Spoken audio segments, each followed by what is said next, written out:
என்ன ஜானகி, வேகமாக ஓடி வந்திருக்கிறாய்? அதோ அதோ பாருங்கள் சுவாமி, அழகான மான் ஒன்று நிற்கிறது. நான் அதை பிடிக்க சென்றேன் விளையாடுவதற்கு. கிடைக்கவில்லையா உன் கைக்கு? இல்லை சுவாமி, துள்ளி துள்ளி ஓடிக்கொண்டே இருக்கிறது. சரி, அந்த அழகான காட்சியை மனதில் வைத்துக் கொண்டு ஒரு கவிதை எழுது. முதலில் அந்த மானை எனக்கு பிடித்து தாருங்கள் சுவாமி, பிறகு எழுதுகிறேன் கவிதை. அவ்வளவுதானே? ஒரு நொடியில் பிடித்துக் கொண்டு வந்து விடுகிறேன். ஓட்டமாக ஓடுகிறதே சுவாமி. பாய்ச்சலாக பாய்ந்து பற்றி கொண்டு வருகிறேன். சுவாமி. சீதா. அண்ணா, வேண்டுகோள் ஒன்று. என்ன தம்பி? அண்ணியார் விரும்புவதும் தாங்கள் அதை பிடிக்கப் போவதும் சரியே. ஆனால் என் மனதில் ஏதோ அச்சம் தென்படுகிறது. தவிர இந்த மான் ஆசிரமவாசிகளுக்கு சொந்தமாக இருந்து விட்டால் பின்னால் முனிவர்களின் ஆத்திரத்திற்கு நாம் ஆளாக வேண்டி வருமே என தென்படுகிறது என் மனதில். மறுமொழி உரைத்ததற்கு மன்னிக்க வேண்டும் அண்ணா. தம்பி, எல்லாம் எனக்கு தெரியும். இருப்பினும் சீதையை நான் தாரமாக ஏற்றுக்கொண்ட நாளிலிருந்து தனக்கும் ஒரு பொருள் வேண்டும் என்று இன்றுதானே வாய்விட்டு கேட்டிருக்கிறார். அதற்காகவாவது நான் அதை நிறைவேற்ற வேண்டாமா? சொல் தம்பி.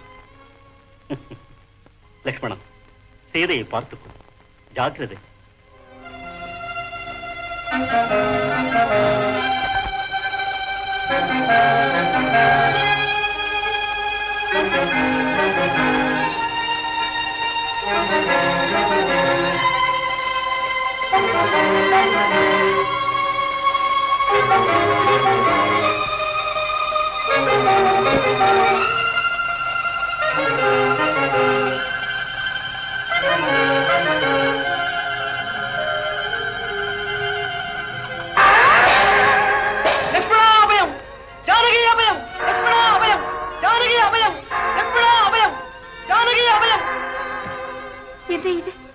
அபய குரல் கேட்கிறது.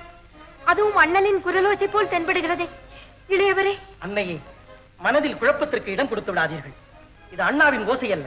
அவர் அபயக்குரல் கொடுப்பவரும் அல்ல. தைரியமாயிருங்கள், சமயம் வந்து விடுவார். அவருக்கு ஆபத்து ஏதேனும் வந்து விட்டதோ என்று நான் அல்லல் படுகிறேன். நீங்கள் சாவகாசமாக பதில் சொல்லிக் கொண்டு இங்கேயே நிற்கிறீர்களே. தாயே, அண்ணனுக்கு எந்த தீங்கும் ஏற்படாது. அவர் யாரும் ஒன்றும் செய்துவிட முடியாது. இது தாங்கள் அறியாதுதான். இல்லை, என் மனதிற்குள் ஏதோ ஒரு பயம் தென்படுகிறது. இப்போது நீங்கள் போகிறீர்களா, இல்லை நான் போகவா? வேண்டாம் தாயே, தாங்கள் போக வேண்டாம். என் சொல்லை நம்புங்கள், சமயம் வந்து விடுவார். என்னையும் தடுத்து தாங்களும் போக மாட்டேன் என்றால் நான் இப்போதே மாண்டு போவதை தவிர வேறு மார்க்கமே இல்லை. அன்னையே, மன்னித்து விடுங்கள். என்னை இப்போதே புறப்படுகிறேன். சமயம் தங்களை தனிமையில் விட்டு வந்ததற்காக சங்கடப்படுவாரோ என்பதற்காக தயங்கினேன். இச்சிறியனை மன்னித்து விடுங்கள். தாங்கள் எந்த முடிவிற்கும் போய்விடாதீர்கள். போய் அண்ணனை அழைத்து வருகிறேன். தாயே, தயவு செய்து இக்கோட்டிற்கு வெளியே வர வேண்டாம் என்று தாழ்மையுடன் கேட்டுக்கொள்கிறேன். விரைவில் ஐயனுடன் திரும்பி வாருங்கள். நல்லது தாயே.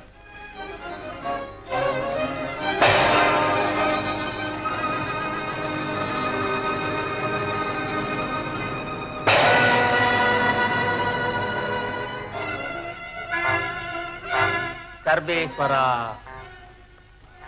சச்சிதானந்தா, சர்வலோகநாயகா, சாம்பசிவம், சிவ சிவ சிவ சிவ சிவ சிவ. வணக்கம் சுவாமி. பெண்ணே, தென்னிலங்கிலிருந்து வந்திருக்கிறேன். அங்கு தெய்வம் என்று போற்றுவர் யாவரும் என்னை. திக்கட்டும் சென்றிருக்கிறேன். திகைத்து கைகட்டி வாய்வச்சு நிற்பவர் யாவரும் என்னை கண்டு இப்போது உன்னிடம் வந்திருக்கிறேன். என்ன வேண்டும் சுவாமி? எனக்கு என்ன வேண்டும் என்பதை நீயாகவே உணர்ந்து கொண்டு அதை நிறைவேற்று பார்க்கலாம். சுவாமி, அடியால் தற்போது குழப்பத்தில் இருக்கிறேன். ஏதாவது தவறாக பேசினால் மன்னிக்க வேண்டும். பசிக்கு உணவு வேண்டி வந்தீர்களோ? ஒரு வகையில் பசியோடுதான் வந்திருக்கிறேன். ஐயோ, தங்களை உபசரிக்க என் சுவாமி கூட இங்கில்லையே. பரவாயில்லை, அதை பற்றி நான் கவலைப்படவில்லை. சற்று பொறுங்கள் சுவாமி.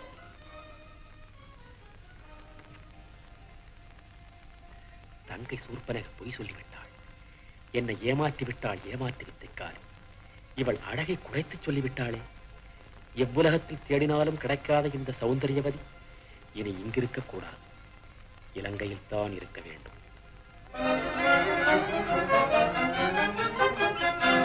சுவாமி, எங்களிடம் இருப்பதை பெரும் மனது வைத்து தாங்கள் ஏற்றுக்கொள்ள வேண்டும்.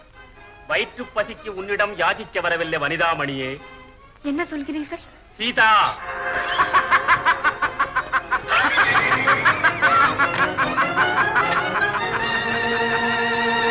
சீதா எங்கே